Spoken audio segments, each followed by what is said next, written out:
Hi everyone, it's Margaret here with 60andMe.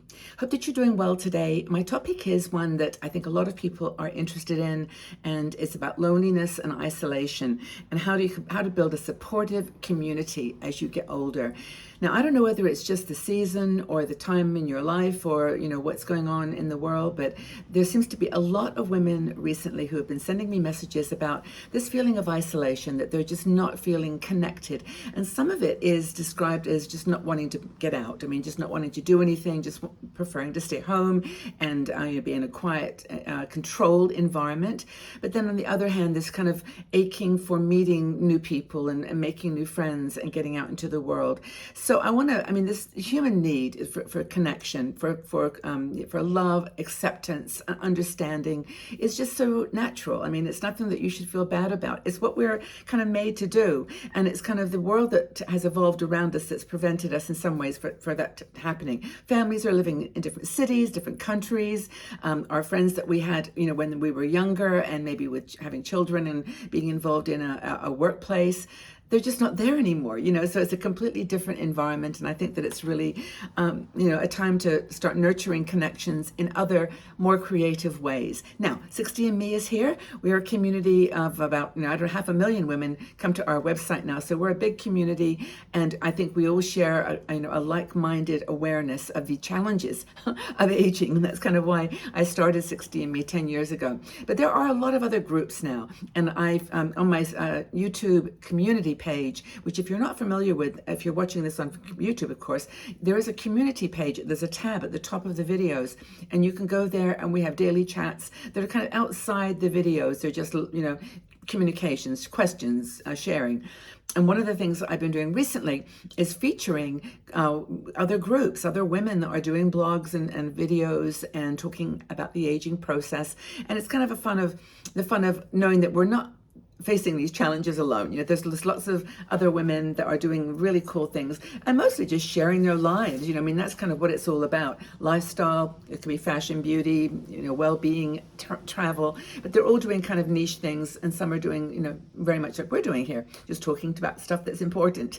And anyway, the power of a supportive community is really what I wanted to chat about, and how to do that as you get a little older. Now, we forget that if we had a career, we had, a life with raising children and so on, volunteering as a wife or as a partner in a relationship, we know that we've got connections, and I think we don't need to give up on them. Now, recently, I just started connecting with a woman who I worked with, 30 years ago. She was my assistant in a job that I had at Microsoft, and she was amazing. Her name was Lorna. Lorna, if you're watching, this is for you. But the point is that Lorna and I were just best buddies. We had a big team and did lots of things together, and it was just really fun. And then she actually adopted two little girls from China, and she raised them, and they're now, one's going to be a neurosurgeon.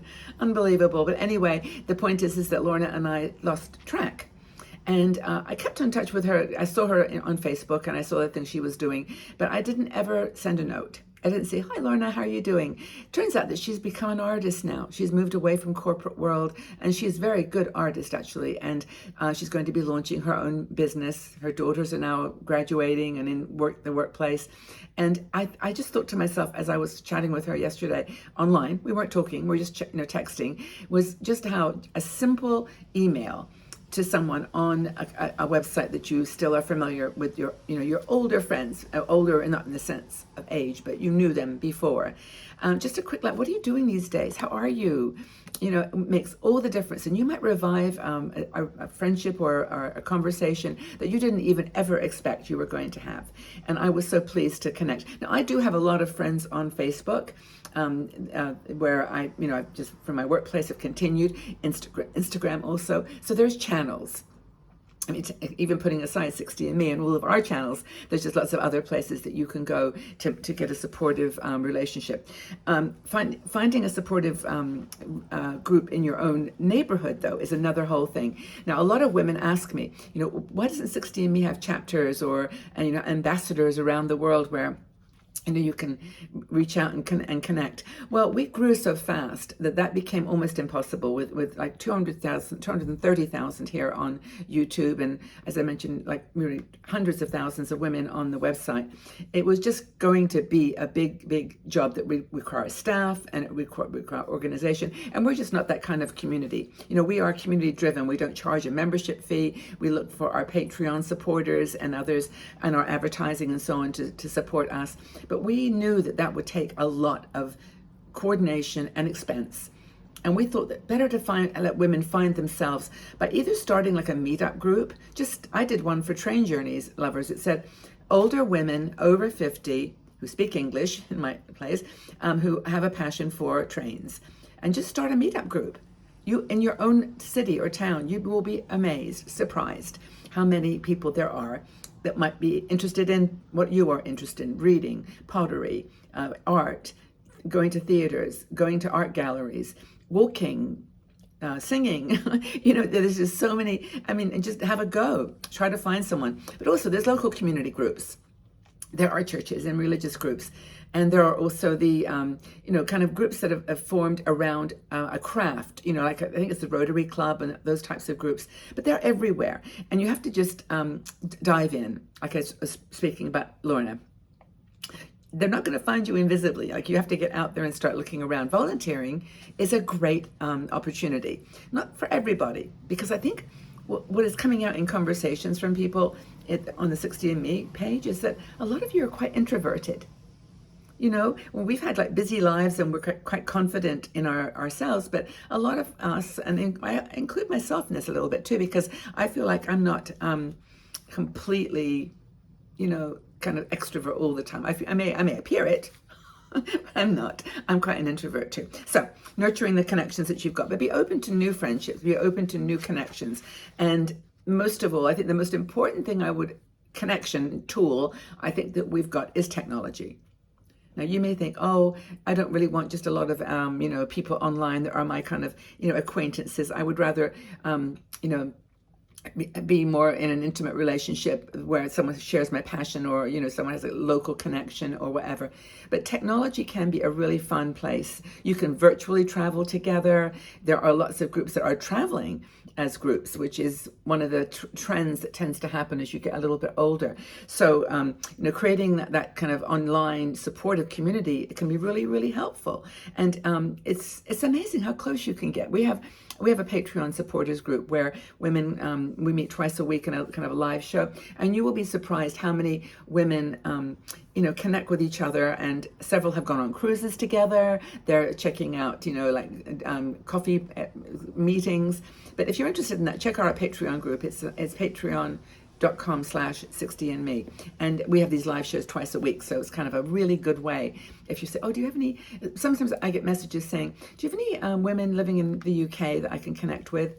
Well, as I said, we don't have a database of women that I can connect you with, but we are offering at least this one way. You can come and join the Patreon group or the Facebook group, and or any Instagram, and just talk to each other. You might find someone makes a comment that's similar to what you feel. You can just chat. We try to provide these like little places.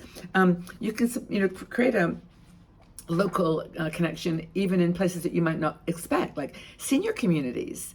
If you're in your 60s and there's a nice senior group or senior home, you might be able to go over there and just keep people company or talk to people and find a use for your own wisdom and your own experience. And if you have got a big house, guess what you can do? You can have a roommate.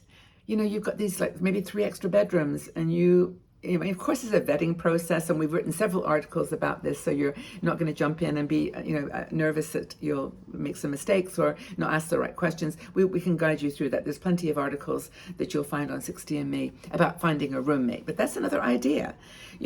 This transition from loneliness to connection is your job. It's work. It's going to take some effort, and it's not that it's like an effort that's going to be into the void. There's a lot of places you can go online in your community here on 60andMe where you can actually meet people And I know that we talk about this all the time, but if you leave a comment in the section below, you will find that people will respond to you, that you'll have a connection that you maybe didn't even expect. So try that. Under this video, do a shout out. I'm living in Cincinnati, and I really would like to meet with some people in the kind of Cincinnati area or New York.